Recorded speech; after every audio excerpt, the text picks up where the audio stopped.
শুরু হলো এবারের মাতৃভাষা চলচ্চিত্র উৎসব। 2 দিন ব্যাপী এই উৎসবে দেখানো হবে 15টি স্বল্পদৈর্ঘ্য চলচ্চিত্র।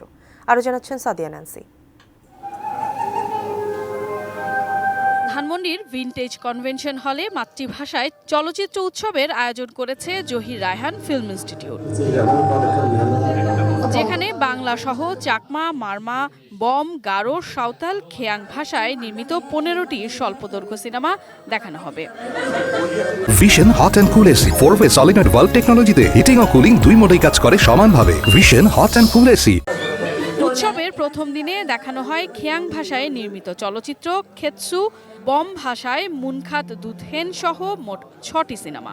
একটি কাহিনী চলচ্চিত্র যেটির নাম হচ্ছে খেতসু, অর্থাৎ প্রেয়সী, বাংলা ভাষায় হচ্ছে প্রেয়সী। সেখানে আমি নায়কের ক্যারেক্টারে করেছি।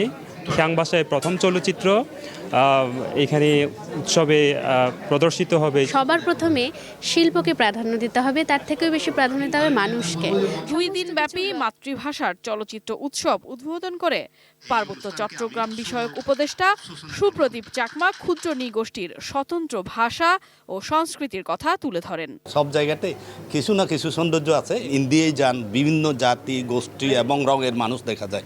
সিমিলারলি আমরা চিটাং হিলটেক্সের মানুষ কিন্তু বাংলাদেশের এই সৌন্দর্যতাকে আরও বাড়িয়ে দিয়েছে।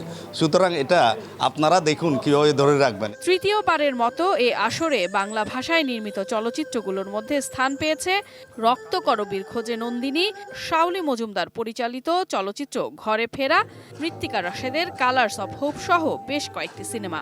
এটা একটা তাগাদা দেওয়া এই চলচ্চিত্রের মধ্য দিয়ে যেন এই ক্ষয়িষ্ণু জাতিগোষ্ঠীগুলি যেন বেঁচে থাকে এবং তাদের ভাষাগুলি যেন সগৌরবে বেঁচে থাকে।